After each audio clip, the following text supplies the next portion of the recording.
Thanks for being here. First and foremost, just want to say how great of a day it is. One, Vikings are winning. Two, got to see Casey O'Brien today. He came by the office, which was great for our players, sat in our staff room, sat in our team meeting, and I got a chance to spend some time with him. So I know that he says hi to all of our Gopher fans out there. And then three, you get invited to the Dukes Mayo Bowl out in Charlotte. What a great opportunity for us to be able to be, 7-5, be in a position to play a really good Virginia Tech team, coached by Coach Pry. And I know they had, five one-score losses. We had 7 one-possession games and went 3-4 in those, and they had 5 one-score losses. So it's going to be a great atmosphere, just a great opportunity to be in another bowl game, and especially the Dukes Mayo Bowl. So just want to thank Danny Morrison and his staff for all that they did in selecting us. I want to thank the people at Dukes Mayo, the Charlotte Sports Foundation as well, and then just everybody at Dukes Mayo. And we got one of these right here, so you can pick it up if you're a local Cub. Ding! Just like that. So anyway, just want to say how thankful we are and appreciative, and it's a tremendous opportunity for us to play another bowl game. And you know how we do this. It's a great reward for the 2024 season, but it's also an extension or a beginning of the 2025 season. There's an extension of 24. There's a beginning of 25. And even the bowl prep. We got 27, 28 days here until we play. Got a lot of work to do, and we're going to take advantage of every single one of those days. I promise you that. So congratulations to Virginia Tech on being selected, and congratulations to our fans and our players and everybody involved in our organization and administration. So with that, we'll open up for questions. Did you ever see this bowl game known for the Dukes Mayo bath after the game? Thought about that opportunity, what that might be like if you did that? Yeah, it's a great tradition. This is what college football is all about. You have a little bit of these quirks that come out based on who's sponsoring it and the traditions they have, and I think it's tremendous. If we're lucky enough and fortunate enough to win the football game, absolutely, make it double. So you guys announced Corey Hesman got a new deal yesterday. What went into the last 48 hours with him? Yeah, just calm, normal conversations, just talking about life. I tell you what, Corey Heatherman's a great man, and he loves the University of Minnesota. He loves the players he gets to coach. He loves his staff. I think that was very evident in the process. We've only known him in the organization for the last 10, 11 months, but I think he's made a huge impact on and off the field to our players and our staff. And I give credit to our administration, and it takes a lot of people to get to the end result, which is signing a contract. And thank his agent and Thayer Evans and what he was able to provide, and just insight to a lot of different things. It's a unique process to go through it. And you're going to go through it every single year if you have really good coaches, which we do. And to credit to Corey and his staff for all they accomplished this year and what they were able to achieve.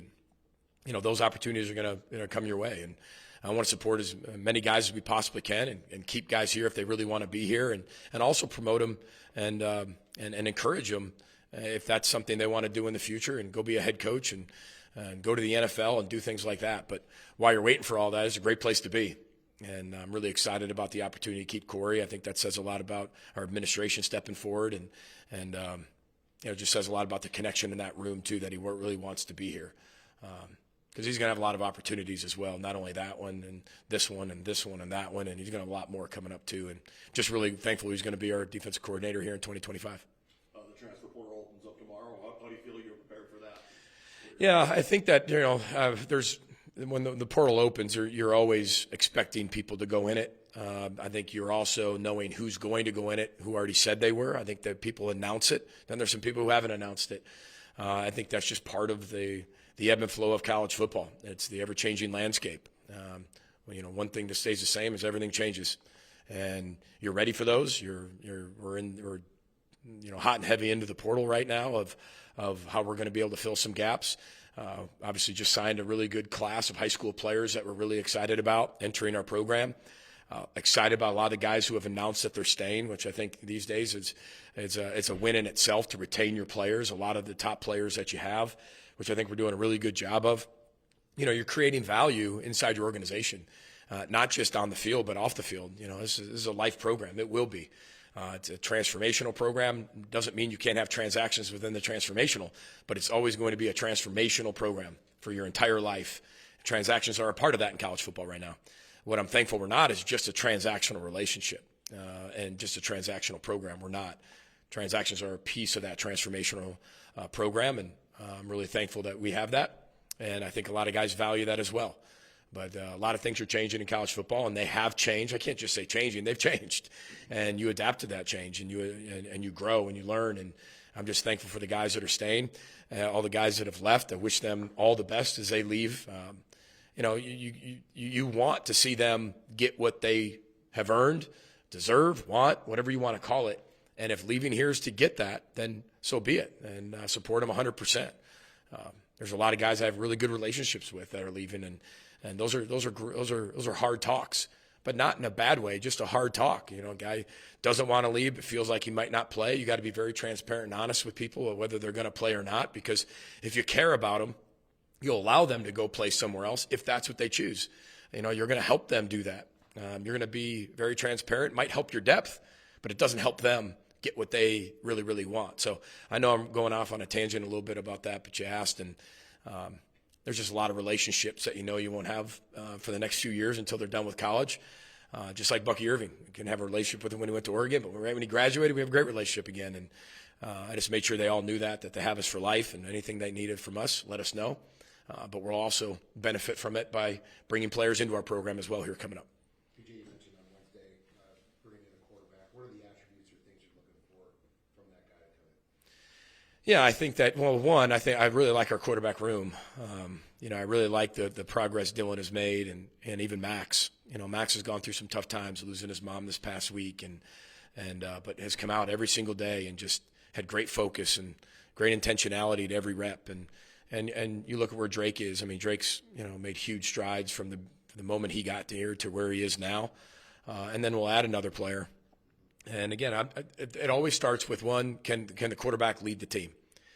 Period. It doesn't matter if you're the first guy, the second guy, the third guy, the fourth guy, the fifth guy. We know we want to have 5 quarterbacks on our roster. We know that. And every single one of them have to have the intangibles of leading the entire football team. We start with that. And then we go right down the list to all the things that, can get better and you can coach and you can develop at the quarterback position. Not just the arm strength, but the accuracy, the processing of information, the ability to run the offense the way we need to be able to do it. A lot of things go into it. Take 1 or 2 more. We saw Ja Joyner accept the Senior Bowl. Yeah. What are some of your favorite memories that you're going to have about Ja? I think there's a lot of things at practice that I think I'm going to miss. Just saying his name, Skyu Ja, all the time over the loudspeaker, and joking around with him from 90 yards away about his finish. Our handshake at the end of every single practice. I'm going to miss his smile. I'm going to miss, as a football player, you're going to miss all of the things that he does. But more importantly, you're going to miss the person because he's grown a lot. I mean, he was voted in as one of our captains midway through the year, which I think that if you would have told me Ja was going to be a captain his freshman year, I'd say, yeah, that's a long way away. He's got a lot of work to do. And I think he's closed the gap on that. That's voted on by his teammates. And, I'm just going to miss that every single day, seeing him. And he's a high-quality individual and a great person, and obviously done a lot for our program on the field and off the field, and serves and gives an awful lot. That doesn't get covered enough. I'm not saying that just about you guys. I'm saying in general, that's what I love about our guys. They serve and give so much that doesn't get any coverage and shouldn't. They just do it on their own. And Ja's a very selfless individual, and we're going to miss him a lot around here. PJ, what do you know about Virginia Tech as a team and their coach? Have you run across him over the years at all? Yeah, 2019 he was defensive coordinator here, or at Penn State when we played him here. I went out to visit Penn State a few years ago and got a chance to see him when he was out there. He's a really good defensive mind, does a really good job. And coming from the James Franklin tree, you're going to be incredibly organized. You're going to have a really good team that plays incredibly hard. You're going to fly around, and he's got a lot of energy too. And I got a lot of respect for him, seen him over the years. I don't know much about their football team. No disrespect there. I haven't started studying them just yet. There's 5-6 teams that people talk about in 3 to 4 destinations, and you'd be getting ahead on 20 teams. We're focusing on our team right now. But I do know. You go back and look at all their stats, and you look at all the close games they lost. This is a team that can easily be 10-2. They ended up being 6-6, very similar to us in that side. That we could be easily maybe better than that, but our record is what it says it was. I mean, we had 7 one-possession games. I mean, they had 5 one-score losses. I mean, they're in every single game that you play in the ACC. So, I mean, they beat some really good teams too, beating that Georgia Tech team who's really, really good. So we got our work cut out for us. I'm glad we have a lot of time because we're going to need it. Really good football team. Should be a great matchup in Charlotte. And we couldn't be more grateful, like I said, to all the people at Duke's Mayo for selecting us, and Danny Morrison. I mean, can't thank him enough, his entire staff. So we look forward to being out there. It's a celebration of the season, a celebration of our players, and we're definitely going to do that. So can't wait to get out there. It's a while till we get out there, so we got a lot of work to do and prepare and get our team better. So thanks for your time. Thanks for coming out. Row the boat, Sky Mom. Go Gophers. Talk to you soon. Thanks.